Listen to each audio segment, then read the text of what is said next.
लाखों की संख्या में शिक्षक के पद खाली हैं हाई स्कूलों में, लगभग 2.5 से 3 लाख पद खाली हैं प्रारंभिक स्कूलों में।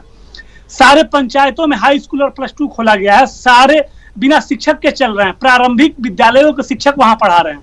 तो ये चटनी की तरह जो 5,000, 10,000, 20,000, 30,000 वैकेंसी निकाला जा रहा है, क्यों नहीं सारी वैकेंसी एक बार निकाली जा रही है, सारे क्वालिफाई अभ्यर्थियों का कल्याण हो जाएगा। तो कहीं ना कहीं सरकारी स्तर से ही ये हो रहा है और सारा कंफ्यूजन बिहार विद्यालय परीक्षा समिति स्तर से हुआ है।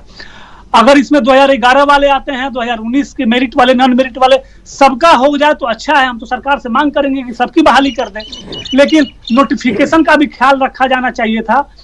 सारा कंफ्यूजन बिहार विद्यालय परीक्षा समितियों द्वारा उत्पन्न किया गया है। अभी भी मौका है, बिहार विद्यालय परीक्षा समिति सब्जेक्ट वाइज जितने लोग क्वालिफाई किए हैं सबका डाटा जारी करे।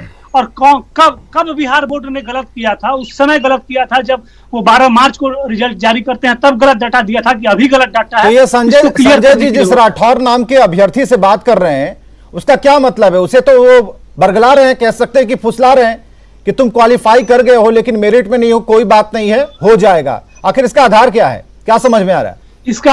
इसका आधार यही है कि जो कमेटी बनी थी, जो कमेटी ने लाइफ टाइम जो ये हम लोग को झुंझुना पकड़ाया है लाइफ टाइम वैलिडिटी का, उसी के आधार पर उन्होंने ये ऐसा आश्वासन दिया होगा कि आप फॉर्म भरने का अधिकारी हैं। चलिए, फॉर्म भरेंगे लेकिन गारंटी नहीं कि आप शिक्षक बन पाएंगे कि नहीं, लाइफ टाइम अभ्यर्थी रहेंगे इसकी गारंटी है, ऐसा अभ्यर्थियों को समझ में आ रहा है। और कल ही जब इस पर चर्चा हुई थी तो उन्होंने कहा था कि जो लाइफ टाइम कूपन है उससे काम नहीं चलेगा, फुल रिचार्ज करना पड़ेगा, यानी कि नौकरी देनी होगी अगर आपने कहा। और जो ये विज्ञापन की कॉपी है हमारे हाथ में, हम बराबर इसे दिखा रहे हैं, इस विज्ञापन की कॉपी का अर्थ ये इस बात को लेकर है कि इसमें कहीं भी उन बातों का, मेरिट वाली बातों का कहीं भी कोई अंश नहीं दिखता है अगर इसके 10 पन्नों को आप पढ़ेंगे तो। चलिए इसे साइड में रखते हैं, जरा अभिषेक इसका जवाब दें जो अभी अश्विनी पांडे कहना चाह रहे हैं आपसे, उसे समझ पाए आप? नहीं, हम तो सारी चीजों को समझ पा रहे हैं। विवेक जी, आपने देखा था कि कुछ देर पहले, मतलब कुछ घंटे पहले ही आपके चैनल ने एक विस्तृत इंटरव्यू माननीय शिक्षा मंत्री विजय चौधरी जी का चलाया। उसमें आप लोगों ने सभी सवाल जो भी शिक्षक अभ्यर्थियों की तरफ से हो सकते हैं, बिंदुवार आपने सारे सवालों को पूछा और उन सवालों में उन्होंने पूरे तरीके से स्पष्ट किया है, कहीं कोई कंफ्यूजन की जगह नहीं होनी चाहिए।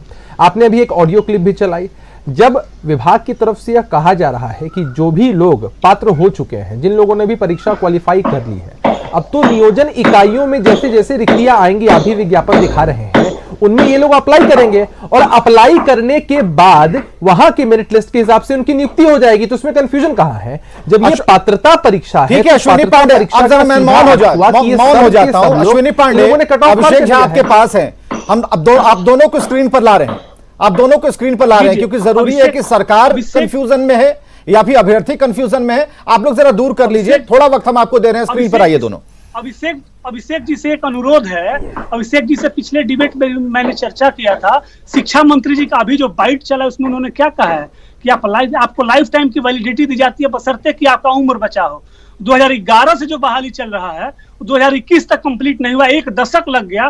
तो हम लोग अगर 21 वाले हैं, 2019 का जो है 21 में रिजल्ट आता है, तो हमारा तो बहाली 41 तक नहीं होगा जो वर्तमान प्रोसेस है। और जितना वैकेंसी 2021 तक है सबको जोड़ के अगर किया जाए और सेंट्रलाइज ढंग से किया जाए तो सारे अभ्यर्थियों का कल्याण हो जाएगा और बिहार का जो होनहार बच्चे हैं उनका भी भविष्य संवरेगा। सरकारी स्कूलें और मजबूत होंगी जिससे हमारे गांव में बैठे हुए जो आम लोग हैं। अश्विनी पांडे, पहले अपना कंफ्यूजन दूर कीजिए, जो सवाल है नहीं, इसीलिए हमने अभिषेक को लाया स्क्रीन पर। आप लोग कंफ्यूजन जरा दूर कर लीजिए, आप दोनों को मैंने स्क्रीन पर लाया है। पांडे जी ने जो सवाल किए, पांडे जी, सरकार की मंशा आप लोगों को लेकर, शिक्षकों को बिहार की सरकार की और पूरे समाज की संपत्ति मानकर बिहार की सरकार की मंशा एकदम स्पष्ट है कि हम आपके साथ हैं। आप देखिए कि अभी किसी ने उम्मीद भी नहीं की थी कि 2 महीने के अंदर मामला यहां तक चला आएगा और ये जो 6ठे चरण की जो बहाली अभी होनी है 15 अगस्त तक में, वो चीज हो जाती। तो सरकार की मंशा स्पष्ट है। तब तो विभाग ने, सरकार ने जो भी कानूनी दावपेच थे और जहां भी मामले लटके हुए थे न्यायालय में, उन सबको सॉर्ट आउट करके यहां तक आपको पहुंचा दिया है। तो कहीं से भी आप ये मत सोचिए कि सरकार की ऐसी मंशा है कि आप लोगों को इतने लंबे काल तक लटका दिया जाएगा। जो पुराने लोग हैं उनको भी मौका सरकार दे रही है कि आपने पात्रता परीक्षा दी है, आप उसमें क्वालिफाइड हैं, आप पात्र हैं शिक्षक बनने के। नियोजन इकाइयों के विज्ञापन के मद्देनजर आप लोग वहां अप्लाई करेंगे और निश्चित रूप से आप शिक्षक बनेंगे। देखिए, ये कोई प्रक्रिया ऐसी तो है नहीं ना कि अभी 37,440 वैकेंसीज निकली है और उसके बाद कभी निकलेगी ही नहीं। 37,440 के बाद भी वैकेंसीज निकलेगी और मौका निश्चित रूप से कि लाइफ टाइम मौका देने का सीधा मतलब है ना कि लगातार बिंदुवार तरीके से रिक्तियां निकलती चली जाएंगी और आप लोगों को उसमें आवेदन करके नौकरियां मिलने लग जाएंगी। एक मिनट अनुरोध आपसे ये है, हम ये कहना चाहते हैं कि ये बहाली जब 2021 तक हो रही है, 2019 का नोटिफिकेशन है और 21 में आके आप इसमें संशोधन कर रहे हैं, तो हम अभ्यर्थियों के पक्ष में क्यों नहीं ये संशोधन हो रहा है कि 2021 तक की सारी रिक्तियां अगर जुड़ जाएं तो ना ये आंदोलन होगा ना कुछ होगा, आपकी और वाहवाही होगी कि सारे लोगों को नौकरी मिल गई। ये चरणबद्ध तरीके से जो धीरे धीरे चटनी चटाया जाता है हम लोगों को और जो हम लोग स्ट्रेस से गुजरते हैं, काइंडली आप एक युवा हैं, एक अभ्यर्थी बन के सोचिए कि कितनी समस्याओं से गुजरना पड़ता है।